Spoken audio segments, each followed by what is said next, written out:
মুহাম্মদুর রাসূলুল্লাহ সাল্লাল্লাহু আলাইহি ওয়াসাল্লাম সাহাবায়ে কেরামকে সামনে নিয়ে একটা ভবিষ্যৎবাণী করেছিলেন। আল্লাহ রসুল সাল্লাল্লাহু আলাইহি ওয়াসাল্লাম সাহাবায়ে কেরামকে ভবিষ্যৎবাণী করতেছে, হে আমার সাহাবায়ে কেরাম, এখন তো তোমরা আমার কাছে বসা, যখন আমার কাছে বসো তো তোমাদের দুনিয়ার কোনো বস্তুর কথা তোমাদের মনে থাকে না, এমনকি নিজেদের বাগ বাগিচা, ধন সম্পদ, ছেলে সন্তান, স্ত্রী, মাতবাড়ি, রাজনীতি, কোনো কিছুর কথা কি থাকে না, মনে থাকে না। কিন্তু আমার ভয় হয় আমার উম্মতের মাঝে এমন একটা সময় আসবে যেই সময়ে জ্বলন্ত অঙ্গার হাতের মধ্যে রাখতে যতটা কঠিন এবং জটিল না হবে, তার চেয়ে বেশি কঠিন এবং জটিল হবে ঈমান বাঁচায়া রাখা। আপনারা যদি আমার কথা বুঝে থাকেন তাহলে বলুন, সেই জমানা আমার মাথার উপর দিয়ে যাচ্ছে কিনা? সেই জমানা আমাদের মাথার উপর দিয়ে যাচ্ছে কিনা? এখন ঈমান যে কি জিনিস এটা আমরা বুঝি না, ঈমানের যে কি দাম এটা আমরা বুঝি না। ঈমানের দাম কারা বুঝেছে? ঈমানের দাম বুঝেছে সাহাবায়ে কেরাম রাদিয়াল্লাহু তাআলা আনহু। ঈমানের দাম বুঝেছিল হযরতে বেলাল রাদিয়াল্লাহু তাআলা আনহু। ঈমানের দাম বুঝেছিল হযরতে আবু বকর সিদ্দিক রাদিয়াল্লাহু তাআলা আনহু। ঈমানের দাম বুঝেছিল হযরত উমরে ফারুক রাদিয়াল্লাহু তাআলা আনহু সহ লক্ষ লক্ষ সোয়া লক্ষ সাহাবায়ে কেরাম। তারা ঈমানের দাম বুঝেছিল, তারা ঈমানের মূল্য বুঝেছিল, এজন্য জীবন চলে গেছে তো ঈমান চলে যেতে দেয় নাই। কথা ঠিক কিনা বলেন? আর এখন আমাদের ঈমানের অবস্থা হলো 2 টাকার বিস্কুট আর 5 টাকার চা দিলেই ঈমান থাকে না। কথা ঠিক কিনা বলে? কথা ঠিক কিনা? বাস্তব কথা। তবে এই যুগে এসেও কি আমরা আস্থা হারিয়ে ফেলবো নিজেদের প্রতি? না, আস্থা হারাবো না। যতদিন দুনিয়ার পূর্ব দিক থেকে সূর্য উদিত হয়ে পশ্চিমে অস্তমিত হবে ততদিন পর্যন্ত পৃথিবীতে একজন না একজন ভালো মানুষ থাকবে। কথা ঠিক কিনা বলে? যেই দিন পৃথিবীতে ভালো মানুষ থাকবে না ওই দিন পূর্ব দিক থেকে সূর্য উদিত হওয়া বন্ধ হয়ে যাবে। আজও দুনিয়ার মধ্যে ভালো মানুষ আছে কি নাই? জোরে বলেন, আছে কি নাই? যাদের বদলতে আজকে আমরা দুনিয়ায় বসবাস করতেছি। কথা ঠিক কিনা বলেন? এই জন্য আমাদেরকে হাল ছাড়া হওয়া যাবে না। ঈমান যতটুকু আছে এটাকে নিয়ে সামনের দিকে আগাতে চেষ্টা করতে হবে। সামনে ঈমানকে আরো মজবুত করার জন্য চেষ্টা করতে হবে। আর ঈমানকে মজবুত করার জন্যই এই দ্বীনি মাহফিলগুলির আয়োজন করা হয়। কথা ঠিক কিনা বলেন? কারণ এই মাহফিলগুলিতে আসলে মনের হালাত এরকম হয় যে আগামীকাল থেকে নামাজ ধরবো আর নামাজ ছাড়বো না। কথা ঠিক কিনা বলেন? এরকম হয় কি হয় না? আগামীকাল থেকে আর হারাম মুখে দিব না, এরকম হালাত হয়। চলে গেলে এরপরে পাল্টায়া যায় সেটা ভিন্ন কথা। সেটা শুধু আমাদের পাল্টায় না, এটা সাহাবায়ে কেরামের পাল্টে। কথা ঠিক কিনা বলেন? হযরতে উমরে ফারুক রাদিয়াল্লাহু তাআলা আনহু আল্লাহর নবী সাল্লাল্লাহু আলাইহি সাল্লামের কাছে আসতেছে, একটা অভিযোগ করবে নিজের ব্যাপারে। হযরতে উমর আবু বকরের সাথে দেখা, উমর রাদিয়াল্লাহু তাআলা আসতেছে। উমর আল্লাহর রাসূলের কাছে নিজের ব্যাপারে একটা অভিযোগ করবে। তো রাস্তায় আবু বকরের সাথে দেখা। আবু বকর জিজ্ঞাসা করে, ভাই ওমর, কোথায় যাও এই রৌদ্র তাপের মধ্যে?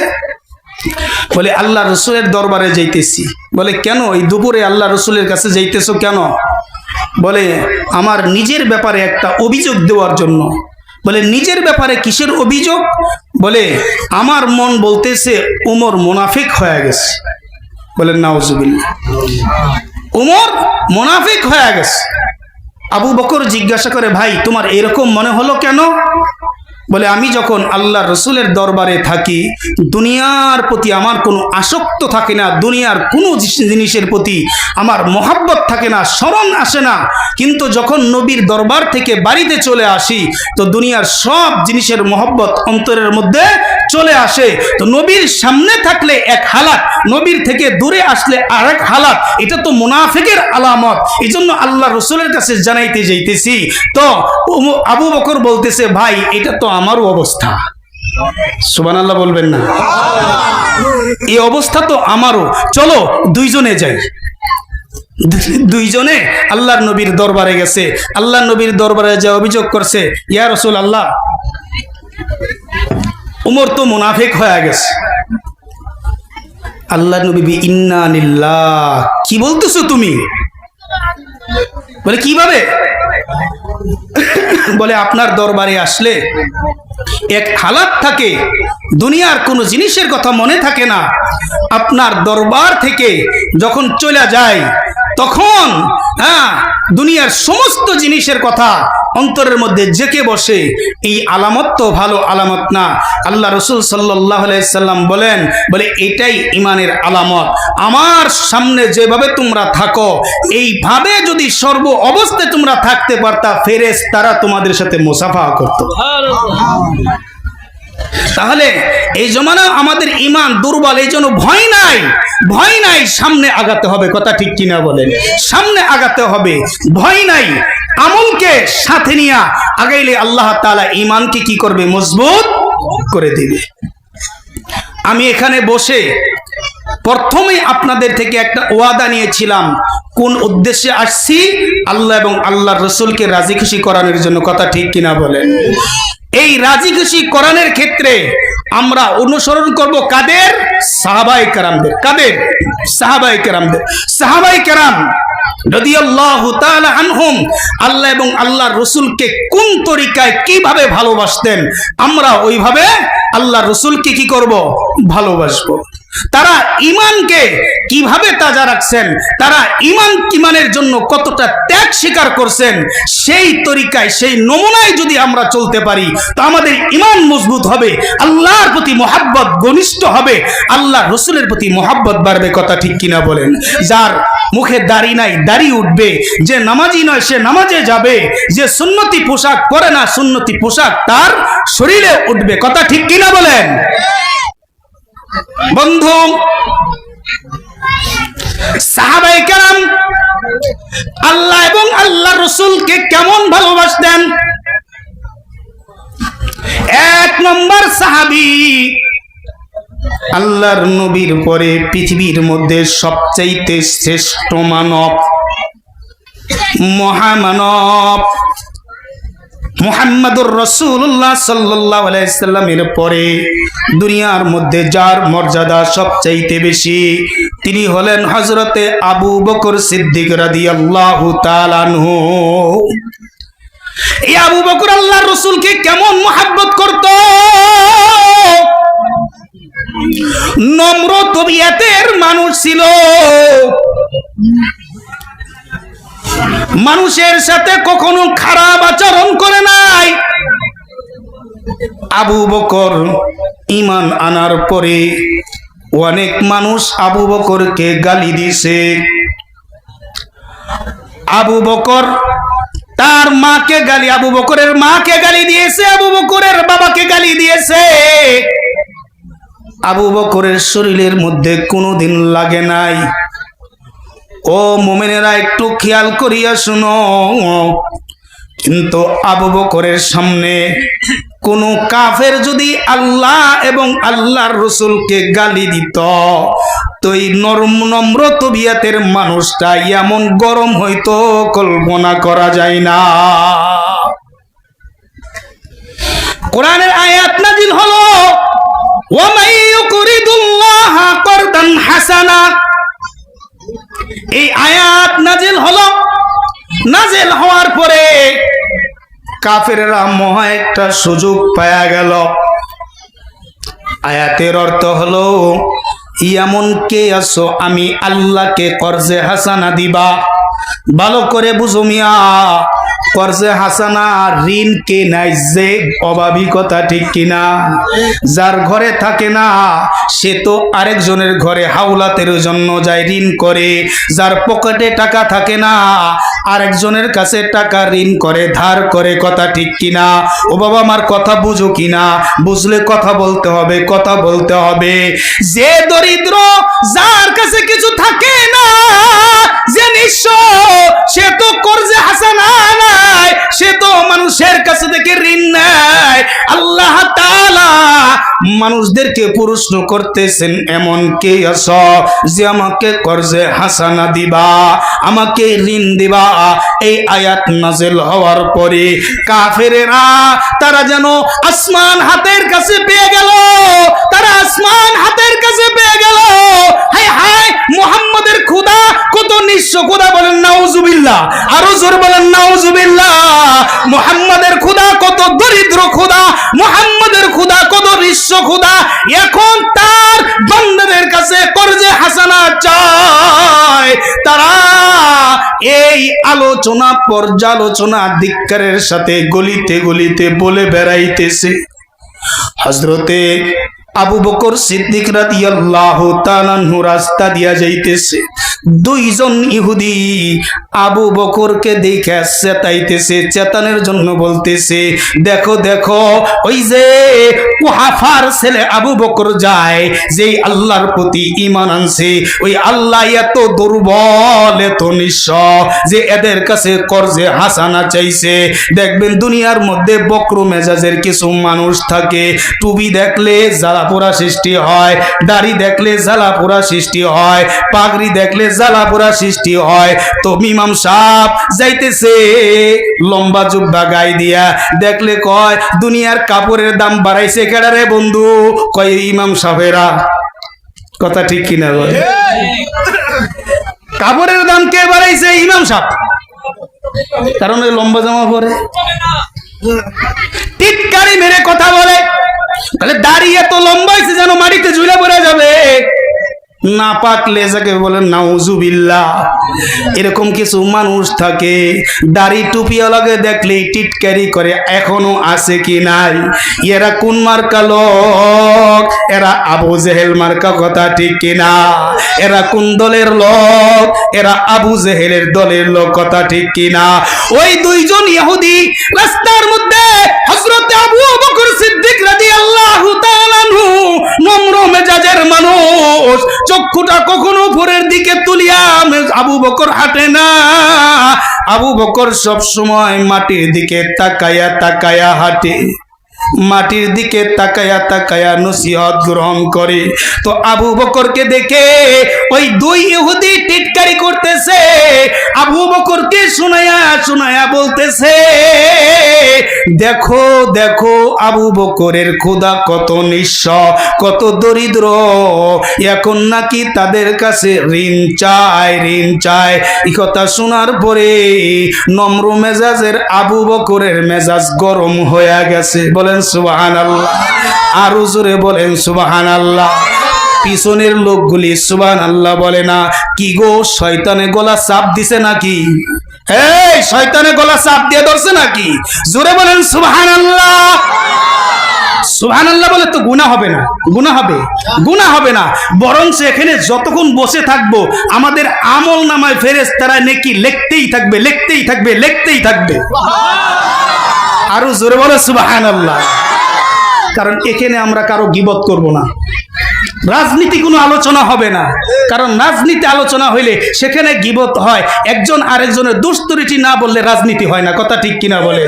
এখানে আমরা গীবত করতে বসি নাই, এখানে রাজনীতি করতে বসি নাই, এখানে ইবাদত করতে বসেছি, কথা ঠিক কিনা? এই নিয়তে বসেছি, এখানে যতক্ষণ বসা থাকবো আল্লাহর ফজলে আমাদের আমল নামায় একটা গুনাহ হবে না, কথা ঠিক কিনা বলেন? গুনাহ হবে। কিন্তু যারা অন্য জায়গায় আছে, এই প্যান্ডেলের বাইরে যারা আছে, তাদের গুনাহ হওয়ার সম্ভাবনা আছে।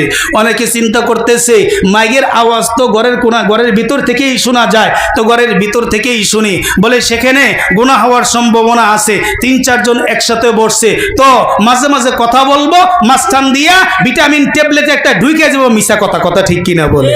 মিশা কথার নাম দিছি ভিটামিন ট্যাবলেট। এটা কারণ এটা প্রত্যেকদিন না খাইলে আমাদের শরীরের এনার্জি বাড়ে না। কথা ঠিক কিনা বলে? কষ্ট লাগে মুরব্বি? আপনাকে এলাকার লোক ভালো, মিশা কথা বলে না, ওই আমাদের এলাকার লোকের কথা বলতিস না? আছে, এখানেও আছে নাকি? তাহলে এখানে যতক্ষণ থাকবো আমরা একটাও মিশা কথা বলবো না, কারো গীবত করব না, কারো চুগলখড়ি করব না, পরনিন্দা করব না। তাহলে কি বলবো? এখানে থেকে থেকে আমরা সুবহানাল্লাহ বলবো, এখানে থেকে থেকে আমরা বলবো আলহামদুলিল্লাহ, এখানে থেকে বলবো আল্লাহু আকবার, এখানে থেকে বলবো লা ইলাহা ইল্লাল্লাহ। এতে কি লাভ হবে? ক্বালান নবী সাল্লাল্লাহু আলাইহি ওয়াসাল্লাম মান ক্বালা লা ইলাহা ইল্লাল্লাহ ওয়া ফি riwayatin মান ক্বালা সুবহানাল্লাহ ওয়ালহামদুলিল্লাহ তামলাআন মা বাইনাস সামাওয়াতি ওয়াল আরদ। আল্লাহর নবী ফরমান, যে ব্যক্তি একবার বলে সুবহানাল্লাহ এবং একবার বলে আলহামদুলিল্লাহ,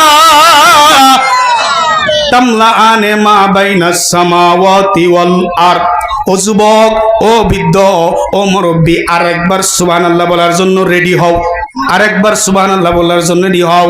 পয়গম্বর ফরমান, যে ব্যক্তি একবার বলে সুবহানাল্লাহ, একবার বলে আলহামদুলিল্লাহ, ওই ব্যক্তির জন্য আসমান এবং জমিনের মধ্যখানে যত খালি জায়গা আছে, জায়গাটা নেক দ্বারা ভরপুর হইয়া যায়।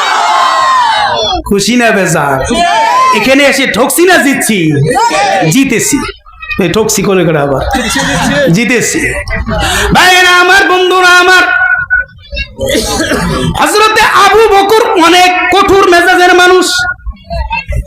হ্যাঁ, কঠোর মেজাজের মানুষ না নরম মনের মানুষ? তাহলে মিয়া, নরম মানুষ যদি গরম হয় তাহলে খবর আছে। দেখবেন এলাকায় যে নরম মানুষ সহজে গরম হয় না, কেউ যদি গরম করে দেয় তাহলে কিন্তু অবস্থা টাইট। বাড়ির মধ্যে যেই মানুষটা নরম, বলে সবার সাথে খারাপ ব্যবহার করে না, গালি দিলেও ওটা তার শরীরে লাগে না, ধাক্কা দিলেও শরীরে লাগে না, কিন্তু হঠাৎ করে একদিন গরম হয়ে গেলে বাড়ির সব শেষ। কথা ঠিক কিনা বলে? তা আমি উদাহরণ দেই, নরম মানুষ গইল লাউয়ের মতো। কিসের মতো? নরম মানুষ গইল লাউর মতো। লাউ চিনেন তো? লাউ কদু, লাউয়ের মতো। দেখবেন ওইটা মা বোনেরা যখন কাইটা রান্না করার জন্য নেয়, রান্নায় চুলার মধ্যে উঠাইয়া দেয়, তো লাউ চুলার যত গরম আছে মনে হয় লাউয়ের মধ্যে ঢুকছে। কথা ঠিক কিনা বলে? হ্যাঁ, একটা উড়াইয়া আঙ্গুলটা চিবিতে দেখো, যে মনে হবে যে চুলার যত গরম আছে সমস্ত গরম ওই লাইট টুকরার মধ্যে ঢুকছে। কথা ঠিক কিনা?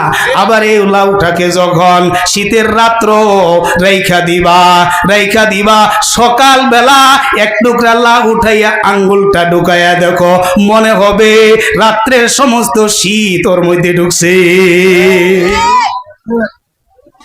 নরম মানুষটা গরম হইলে অসুবিধা, খারাপ লাগতেছে। আবু বকর গরম হয়ে গেছে, এমন গরম দুইটা হাতা এরকম কাছে ফেলেছে। আল্লাহকে গালি দিছে, আল্লাহকে ফকির বলেছে, আল্লাহকে নিঃস্ব বলেছে। আবু বকর এখন আর তার নম্র তবিয়ত নাই, তবিয়ত গরম হয়ে গেছে। দুইটা হাত কাছাইয়া একজন ইহুদিকে এমন জোরে একটা চপের আঘাত করেছে, আঘাত করার সাথে সাথে বাম দিক থেকে দুইটা দাঁত পড়ে গেছে। আরেকজন সে তো দিছে দৌড়, চিন্তা করছে যে আবু বকর এত নম্র মেজাজের মানুষ, থাপ থাপ্পড় দিছে তো দাঁত দুইটা পড়ে গেছে, তো এবার তো আমার পালা, ওই দিছে আরেক দিকে দৌড়। আর এটা এরকম চাপা দইরা আল্লাহ রসুলের দিকে, দরবারের দিকে দৌড় দিছে আল্লাহ রসুলের কাছে বিচার দেওয়ার জন্য। তো আবু বকর পিছনে পিছনে দৌড়াইতেছে যে দাঁত তো একদিকের দুইটা ফালাইছি, তো আরেক দিকের দুইটা ফালাই আরেকটা দিয়া কলজাটা ঠান্ডা করি, পিছনে পিছনে দৌড়াইতেছে। কিন্তু ইহুদি চিন্তা করতেছে এখন তো আমাকে এমন দৌড় দিতে হবে যে কুকুরের যেরকম দাবার দিলে যেরকম দৌড়াতে হয় ওই রকম দৌড়াইয়া হাসত নেস্ত হইয়া ইহুদি আল্লাহ রসুলের দরবারে যায় বলতেছে, ইয়া রাসূলুল্লাহ, ইয়া হাবিবাল্লাহ, দেখেন আপনার সাহাবী আবু বকর আমারে থাবুর দিয়া দুইটা দাঁত ফালাইয়া দিছে।